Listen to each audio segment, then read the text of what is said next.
Di sebuah desa yang tenang pada hari yang cerah, Desa Kasikasubun, Kecamatan Padang Ulak Tanding, Kabupaten Rejang Lebong, Bengkulu. Yuyun dan keluarganya telah lama tinggal di sana. Ayah dan ibunya bernama Yakin dan Yana. Mereka berasal dari Kabupaten Musirawas, Sumatera Selatan. Kedua orang tuanya bekerja sebagai buruh kebun sebagaimana masyarakat di sana melakukan kegiatan berkebun dan bercocok tanam dalam mencari nafkah sehari-hari. Pada saat itu, Yuyun berusia 14 tahun merupakan siswi kelas 1 SMP Negeri 5. Dia adalah siswi yang rajin dan berprestasi di kelasnya, dan juga memiliki kepribadian yang baik kepada teman-temannya maupun para guru-guru di sekolah tersebut. Yuyun adalah anak perempuan yang mandiri. Setiap hari dia berjalan kaki pulang pergi ke sekolah. Pada hari Sabtu 2 April 2016, sekitar pukul 1 siang, seperti biasanya, Yuyun pada saat itu pulang sekolah berjalan kaki. Dan jarak yang ditempuhnya sekitar 1,5 kilometer dengan melewati kebun karet dan pepohonan yang tinggi menjulang dan rindang. Yuyun biasanya pulang sekolah diantar guru, kawan sekolahnya, atau saudara lelaki kembarnya Yayan. Namun, hari itu Yuyun pulang sendirian. Dia membawa taplak meja dan bendera merah putih untuk dicuci sebagai persiapan upacara bendera pada hari Senin. Di lokasi yang berbeda pada hari yang sama, pada Sabtu 2 April 2016, berkumpul 14 orang pemuda yang sedang mengumpulkan uang untuk membeli tuak sebanyak 14 liter di salah satu warung di desa Kasikasubuan. Kemudian mereka mengadakan pesta tuak di rumah Dodi salah satu pemuda itu. Ke-14 pemuda tersebut ada yang tidak tamat sekolah, sebagian hanya tamat SMP, dan ada pula seseorang yang masih duduk di sekolah SMP. Usai mereka berpesta tuak, masih hari yang sama sekitar pukul 12 siang, para pemuda itu keluar dari kebun karet dan mereka berkumpul di pinggir jalan. Dan 14 pemuda itu sambil mengobrol satu dengan yang lain. Mereka masih dalam kondisi mabuk. Tiba-tiba 14 pemuda tersebut melihat seorang siswi berseragam sekolah yang pulang dari sekolah dan berjalan seorang diri melewati jalan yang sepi di siang hari itu. Siswi itu adalah Yuyun. Dalam kondisi mabuk, Dodi berkata, "Ada seorang cewek lewat." Lalu Zainal, seorang pemuda usia paling tua di antara mereka, kemudian dia membalas perkataan Dodi. "Kita setubuhi cewek itu." Para pemuda itu mencegat Yuyun dan berusaha memeluknya. Yuyun pun berontak dan berusaha melawan. Hal itu membuat mereka makin emosi dan bertindak anarkis. Hal yang mengerikan pun terjadi kepadanya.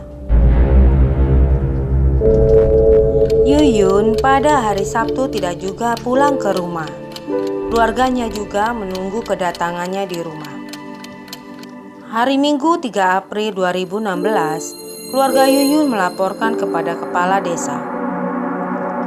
Keluarga Yuyun dan para penduduk desa melakukan pencarian keberadaan Yuyun, termasuk para 14 pemuda yang mencegat Yuyun ikut pula mencari Yuyun.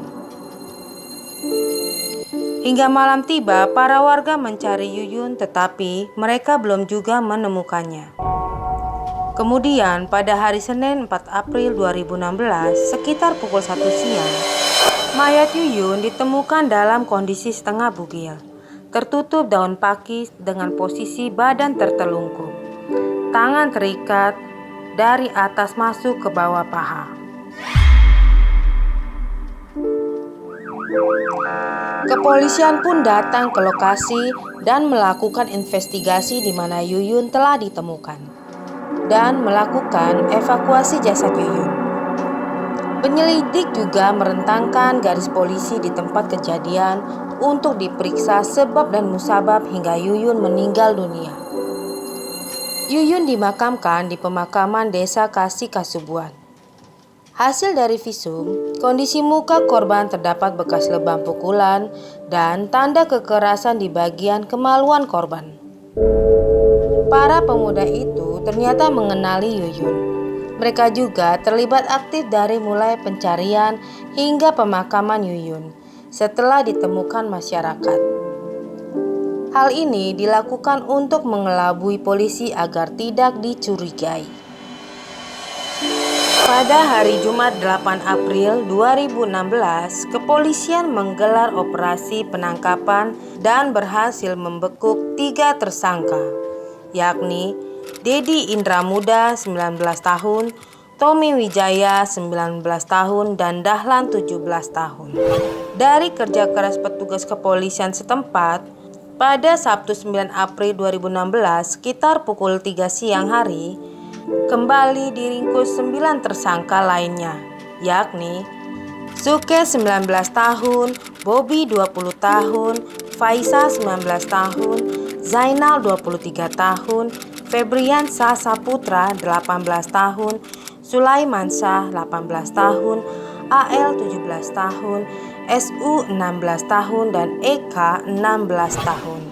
Para tersangka berasal dari desa Kasih Kasubuan. Sedangkan Firman, seorang pelaku lainnya, masih buronan. Ayah Yuyun berharap pihak kepolisian menembak mati saja si pelaku jika ditemukan.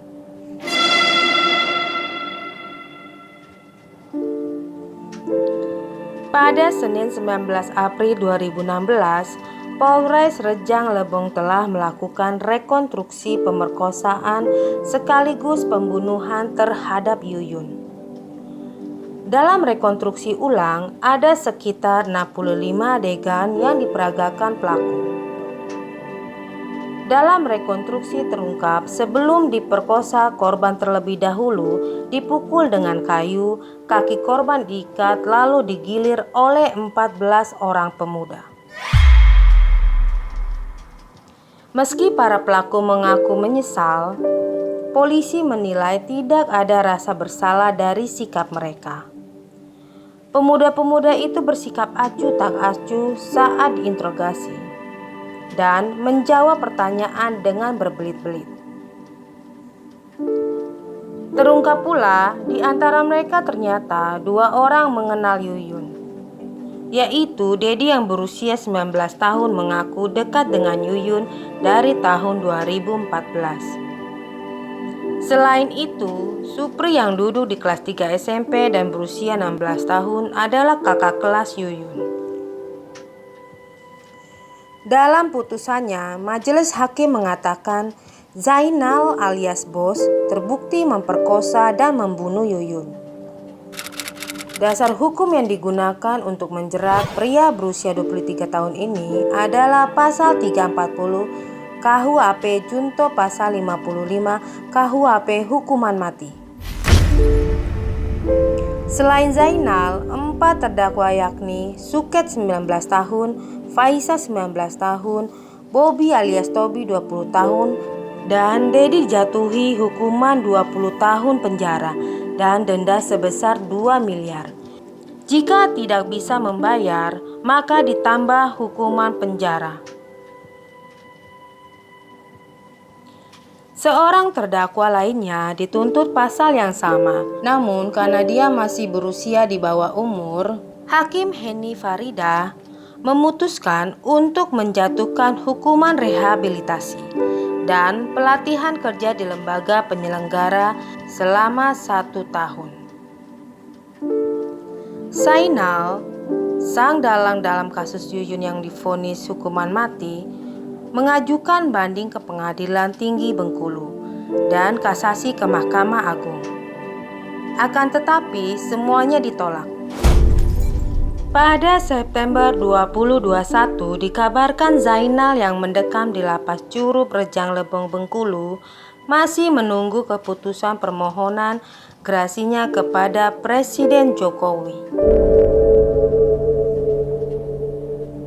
Orang tua Yuyun, Yakin dan Yana serta saudara kembar laki-lakinya bernama Yayan telah meninggalkan rumah mereka sejak pertengahan Mei lalu dan pindah sementara ke rumah dinas wakil kepala sekolah polisi negara yang masih kosong di kaki Gunung Kaba, Kecamatan Selupu Rejang, Rejang Lebong Bengkulu yang terletak 42 km.